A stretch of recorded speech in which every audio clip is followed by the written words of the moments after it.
بسم اللہ الرحمن الرحیم۔ آج جس ہستی کے بارے میں آپ لوگوں سے بات کرنا چاہ رہا ہوں، یا میں جس کے بارے میں آپ لوگوں کو بتانا چاہ رہا ہوں، وہ خاتون جنت ہیں۔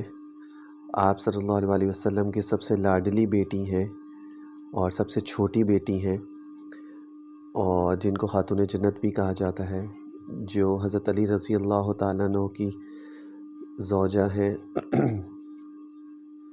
اور حضرت حسنین کریمین کی والدہ ہیں، حضرت فاطمۃ الزہرا رضی اللہ تعالیٰ عنہ۔ ان کے بارے میں آج آپ لوگوں کو بتاؤں گا، ان کا نام، ان کی ولادت اور ان کا نکاح، اور جو بھی ان کی لائف سے ریلیٹڈ جو بھی ڈیٹیل ہے، انشاءاللہ تعالیٰ وہ ساری چیزیں میں آپ لوگوں کے ساتھ شیئر کروں گا۔ آپ کا اسم گرامی فاطمہ ہے۔ زہرا اور بطول یہ دونوں آپ کے لقب ہیں۔ حضرت سیدہ کو بطول اس لیے کہا جاتا ہے کہ بطول بطل بمعنی قطع سے مشتق ہے، کہ اپنے فضل و کمال کی وجہ سے دنیا کی عورتوں سے منقطع تھیں، یا یہ کہ ماں سوا اللہ سے منقطع اور علیحدہ تھیں، اور بوجہ باطنی نور ظاہرت صفا و نورانیت زہرا کہلاتی تھیں۔ ابن عبد البر فرماتے ہیں کہ بعثت کے پہلے سال میں پیدا ہوئیں۔ ابن جوزی کہتے ہیں کہ بعثت سے 5 سال پیشتر پیدا ہوئیں، جبکہ قریش خانہ کعبہ کی تعمیر کر رہے تھے۔ آپ کی تمام صاحبزادیوں میں حضرت فاطمہ سب سے چھوٹی ہیں۔ سب سے بڑی حضرت زینب رضی اللہ تعالیٰ عنہ ہے، پھر حضرت رقیہ رضی اللہ تعالیٰ عنہ، پھر ام کلثوم، اور پھر حضرت فاطمہ الزہرا رضی اللہ تعالیٰ عنہ اس ترتیب سے پیدا ہوئی ہیں۔ 2 ہجری رمضان المبارک حضرت علی رضی اللہ تعالیٰ عنہ سے نکاح ہوا آپ کا۔ محرم، صفر، ذی الحجہ کے بھی اقوال ہیں۔ زرقانی ایک قول کی بنا پر حضرت فاطمہ اس وقت 15 سال اور 5.5 مہینے کی تھی، اور دوسرے قول کے مطابق 19 سال اور 1.5 مہینے کی تھی۔ حضرت علی رضی اللہ تعالیٰ عنہ 10 سال کی عمر میں اسلام لائے۔ پہلے قول کے بنا پر نکاح کے وقت حضرت علی کی عمر 21 سال 5 ماہ اور دوسرے قول کی بنا پر 24 سال اور 1.5 ماہ ہو گئی۔ حضرت مولانا محمد ادریس کاندھلوی نے سیرت مصطفیٰ میں فرمایا کہ حضرت ابوبکر عمر کے مشورے حضرت علی نے استدعا پیش کی کہ آپ نے حسب نزول وحی پیام نکاح قبول فرما لیا۔ فرمایا آپ صلی اللہ علیہ وسلم نے کہ اللہ نے مجھ کو حکم دیا ہے کہ فاطمہ کا علی سے نکاح کروں۔ حضرت علی رضی اللہ تعالیٰ عنہ فرماتے ہیں کہ آپ نے فرمایا تمہارے پاس مہر دینے کے لیے کوئی چیز ہے؟ میں نے عرض کیا نہیں۔ آپ نے فرمایا وہ زرہ جو تم کو جنگ بدر میں ملی تھی وہ کہاں ہے؟ میں نے کہا موجود ہے۔ آپ نے فرمایا بہتر ہے وہی زرہ فاطمہ رضی اللہ تعالیٰ کو مہر میں دے دینا۔ حضرت عثمان کو حضرت علی نے 480 درہم میں زرہ فروخت کی، تمام روپیہ حضور کو لا دیے۔ حضرت ابوبکر، عمر اور دیگر صحابہ کی موجودگی میں نکاح ہوا۔ خطبہ نکاح آپ صلی اللہ علیہ وسلم نے پڑھایا۔ حضرت کاندھلوی رحمۃ اللہ علیہ نے مسند احمد کی روایت نقل فرمائی، جہیز میں آپ نے جو سامان دیا مندرجہ ذیل ہے: لحاف، چمڑے کا گدا جس میں کسی درخت کی چھال بھری ہوئی تھی، 2 چکیاں، 1 مشکیزہ، 2 مٹی کے گھڑے۔ حضرت حارثہ بن نعمان نے اپنے مکان میں پیش فرمایا، حضور نے قبول فرمایا اور اس گھر میں رخصتی ہوئی۔ گھر میں صفائی اور دیگر انتظامات حضرت عائشہ اور حضرت ام سلمہ نے مکمل فرمائی۔ رخصتی ذی الحجہ 2 ہجری رخصتی ہوئی۔ حضرت فاطمہ کی 5 اولادیں ہوئیں، 3 لڑکے اور 2 لڑکیاں۔ حضرت حسن، حضرت حسین، حضرت محسن رضی اللہ تعالیٰ عنہ، حضرت ام کلثوم، حضرت زینب، سوائے حضرت فاطمہ کہ اور کسی صاحبزادی سے آپ صلی اللہ علیہ وسلم کی نسل کا سلسلہ نہیں چلا۔ محسن رضی اللہ تعالیٰ عنہ تو بچپن ہی میں انتقال کر گئے، اور حضرت ام کلثوم سے حضرت عمر نے نکاح فرمایا اور کوئی اولاد نہیں۔ اور حضرت زینب کا نکاح عبداللہ بن جعفر سے ہوا اور ان سے اولاد ہوئی۔ حضور صلی اللہ علیہ وآلہ وسلم کی وفات کے 6 ماہ بعد رمضان المبارک 11 ہجری میں حضرت فاطمہ الزہرا رضی اللہ تعالیٰ عنہ نے انتقال فرمایا۔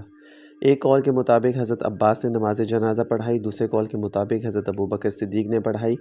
حضرت علی رضی اللہ تعالیٰ عنہ، حضرت عباس اور حضرت فضل بن عباس نے قبر میں اتارا۔ آپ صلی اللہ علیہ وسلم کو سب سے زیادہ محبوب تھیں۔ بار بار آپ نے فرمایا کہ اے فاطمہ، کیا تو اس پر راضی نہیں کہ جنت کی تمام عورتوں کی سردار ہو؟ ایک روایت میں ہے کہ آپ نے فرمایا کہ آپ فاطمہ رضی اللہ تعالیٰ عنہ تمام عالم کی عورتوں کی سردار سوائے مریم کے۔ آپ کا معمول تھا کہ جب بھی آپ سفر میں جاتے تو سب سے آخر میں حضرت فاطمہ سے ملتے، اور جب سفر سے واپس آتے تو سب سے پہلے حضرت فاطمہ رضی اللہ تعالیٰ عنہ کے پاس جاتے۔ اہل بیت میں سے حضرت فاطمہ رضی اللہ تعالیٰ عنہ ہیں اور خاتون جنت ہیں، تمام عورتوں کی سردار ہیں، اور آپ صلی اللہ علیہ وسلم کی بہت لاڈلی، آپ صلی اللہ علیہ وسلم کو ان سے بہت زیادہ محبت تھی، اس لیے انہوں نے نکاح جو ہے حضرت فاطمہ کا وہ حضرت علی رضی اللہ تعالیٰ عنہ سے کیا۔ اور حضرت فاطمہ رضی اللہ تعالیٰ عنہ جو ہیں وہ آپ صلی اللہ علیہ وسلم ان سے بڑی محبت کرتے تھے، اور سب سے آخر میں جو ہے وہ حضرت فاطمہ رضی اللہ تعالیٰ عنہ سے ملتے تھے، اور بڑی حیا والی عورت تھیں، اور اتنی حیا والی عورت تھیں کہ جب ان کا جنازے کا وقت آیا تو انہوں نے وصیت کی ہوئی تھی کہ میرا جنازہ جو ہے وہ رات کو اٹھانا، تاکہ کسی غیر محرم کی نظر جو ہے وہ میرے کفن کے اوپر بھی نہ پڑے۔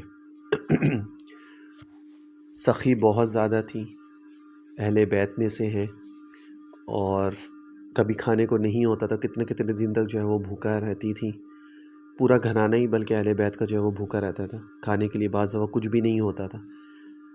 تو آپ صلی اللہ علیہ وسلم جب حضرت فاطمہ جب آتی، آپ صلی اللہ علیہ وسلم کھڑے ہو کے اپنی بیٹی سے ملتے تھے اور اپنی جگہ ان کو دیتے تھے بیٹھنے کے لیے۔ یہ ایک ہمیں بھی سکھایا گیا اس کے اندر کہ جن کو اللہ تعالیٰ نے بیٹیاں عطا کی ہیں تو ان کی بھی بیٹیاں جب گھر آئیں تو ان سے ہمیشہ کھڑے ہو کے ملیں اور ان کو اپنی جگہ پہ بٹھائیں۔ یہ ایک سنت بھی آپ صلی اللہ علیہ وسلم کی، جس طرح وہ حضرت فاطمہ رضی اللہ تعالیٰ کے ساتھ کرتے تھے۔ اور آپ صلی اللہ علیہ وسلم کی حدیث بھی ہے کہ جس نے میری بیٹی کو تکلیف پہنچائی اس نے مجھے تکلیف پہنچائی۔ تو یہ مختصر سا حالات ہیں حضرت فاطمہ رضی اللہ تعالیٰ عنہ کے۔ فضائل تو بہت زیادہ ہیں، احادیث کے اندر بھی ہیں، ٹھیک ہے، لیکن مختصر اس لیے بتایا جاتا ہے کہ لوگوں کو ان کے بارے میں معلوم ہو جائے جن کو زیادہ ڈیٹیل ان کے بارے میں نہیں پتہ۔ تو یہ حضرت فاطمہ رضی اللہ تعالیٰ عنہ جو ہیں یہ سب سے، حالانکہ حضرت ابوبکر حضرت عمر بھی ان سے نکاح کرنا چاہتے تھے، خواہش تھی ان کی بھی، لیکن کیونکہ نکاح جو ہوتا ہے وہ تو اللہ تعالیٰ نے پہلے سے ہی طے کیا ہوتا ہے، اور آسمانوں پہ پہلے سے ہی ہوتا ہے وہ تو اس لیے حضرت علی کو مشورہ دینے والے بھی یہ شیخین ہی تھے، ورنہ حضرت علی کا ارادہ نہیں تھا، نہ انہوں نے کبھی یہ سوچا تھا، تو انہوں نے ان کو کہا کہ آپ جائیں اور آپ صلی اللہ علیہ وسلم سے نکاح، اور جب وہ گئے تو وہاں پہ جا کے انہوں نے جب کہا نہیں جا رہا تھا تو آپ صلی اللہ علیہ وسلم نے ان سے پوچھا کس طرح آئے ہو، تو پھر انہوں نے بتایا۔ تو اس ٹائم بھی آپ صلی اللہ علیہ وسلم نے یہ نہیں کہا تھا کہ ہاں مجھے قبول ہے، حالانکہ آپ کو تو اللہ تعالیٰ نے پہلے بتا دیا ہوگا، لیکن آپ نے یہ نہیں بتایا تھا کہ مجھے قبول ہے۔ آپ صلی اللہ علیہ وسلم نے اس وقت بھی یہ کہا کہ ٹھیک ہے، بعد میں جیسے میں بتاتا ہوں، یا پہلے آپ نے اپنی بیٹی سے بھی پوچھا۔ یہ بھی ایک ہمیں بتایا گیا ہے کہ جب بھی کوئی رشتہ ہے یا کوئی اس طرح کے معاملات ہوں تو پہلے اپنی بیٹی سے پوچھو، اگر وہ کہے ہاں تو ٹھیک ہے، اور اگر منع کر دو پھر نہیں کرو اس کو۔ لیکن آج کل ہم تو پوچھنا تو گوارا اس کو سمجھتے ہی نہیں ہیں، اور ہم زبردستی کہ بس ہم بڑے ہیں ہم کر دیں گے، یہ زیادتی ہوتی ہے، اس طرح نہیں کرنا چاہیے۔ تو یہ مختصر حالات ہیں حضرت فاطمہ رضی اللہ تعالیٰ عنہ کے بارے میں۔ امید ہے کہ آپ لوگوں کو چیزیں جو ہے وہ سمجھ میں آئی ہوں گی، اور اگر آپ کو ویڈیو اچھی لگتی ہیں تو کائنڈلی شیئر کر دیا کریں لوگوں کے ساتھ بھی، تاکہ لوگوں کو بھی سمجھ میں آ